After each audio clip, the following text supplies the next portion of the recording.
Sebelum saya nak tutup kuliah ni, saya nak merepek lah sikit. Kebetulan masalah internet ni kan, tentang ada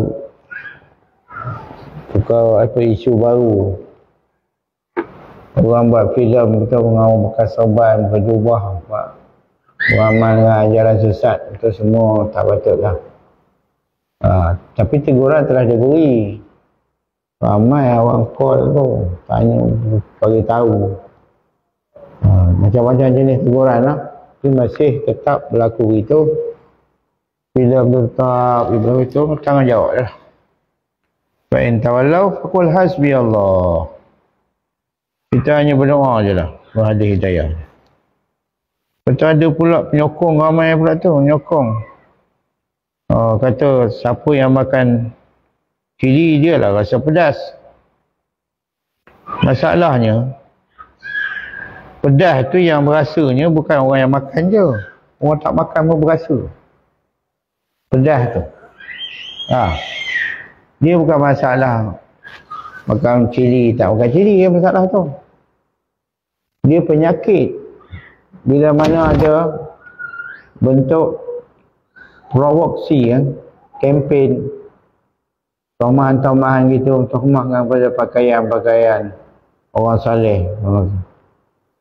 Sebenarnya istilah yang ada dalam filem tu semua istilah yang elok, tapi telah dibuat dalam bentuk filem tu, apa yang orang nampak tu satu anggapan buruk pula pada perkara tu. Dia gunakan istilah tasawuf walid. Walid tu mana bapa rohani. Ataupun walid tu maknanya biasa je. Kalau kita anak-anak panggil ayah dia walid, nak guna bahasa Arab kan. Ada setengah panggil abu ya, abi, walid. Jadi bila filem tu menunjukkan satu perkara yang jijik, kan, guna istilah walid, istilah yang elok. Ini melacurkan, memburuk, mentahmahkan istilah tu. Itu perkara tak bagus lah. Jadi orang pun tak berani guna walid. Bila walid, ingat walid cerita tu. Apa jadi gitu? Begitu istilah yang banyak pakai. Rabitah. Rabitah tu istilah elok. Tasawuf. Rosak. Pakai serban. Serban tu pakai orang soleh, pakai orang ulama. Jadi orang pakai serban buat kemaksiat gitu. Dia kalau nak kira bid'ah sesat, sebenarnya filem tu sendiri pun, lakonan tu sendiri dah sesat dah sebenarnya. Kerana di sudut percampuran lelaki perempuan, tak kira mahram tak mahram, bersentuh-sentuhan, itu tak sesat ke? Sebenarnya bila kata bid'ah tu bukan sekadar dia nak menunjukkan kumpulan yang sesat, sebenarnya dia tu sendiri sesat dah. Sebab tu ramai ulama bunyi bising. Bukan masalah orang kata siapa yang makan cili dia terasa pedas. Ini bukan masalah pedas tu. Pedas tu dirasai oleh sekumpulan, tidak ke semua. Global, satu dunia alam, orang Islam. Dia tu ibarat dia bukan siapa makan cili rasa pedas. Dia ibarat macam siapa yang menghidu virus yang berjangkit melalui udara, maka dia berjangkit penyakit. Begitu. Maksudnya siapa yang percaya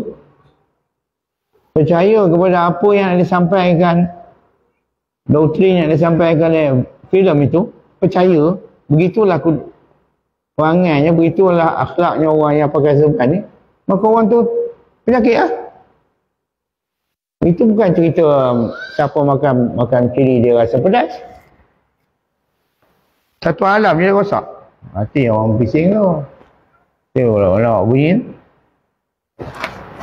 Ramai ada orang tegur, tapi bangsakan kita kata dalam syair Arab katakan wal munkir. Wal munkiru. La yufiduhu tatwilu.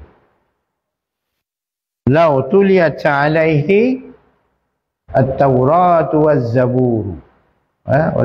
Lau tuliyat alaihi at-Taurat wal-Injil wal munkiru. Dan orang yang ingkar, ini orang degil, tak percaya kan, degil. Bagi nasihat tak nak pakai. Tak tahu keras. La yufiduhu tatwilu, tidak memberi faedah kepadanya boleh panjang bercakap. Kita nak bercakap bersyarah berbuih murid meletih je. Bagi tahun Nabi 9 ni menghabiskan borasnya. Habiskan beras je lah. Jadi tak ada faedah bagi dia cakap panjang, cakap apa pun, nasihat pun.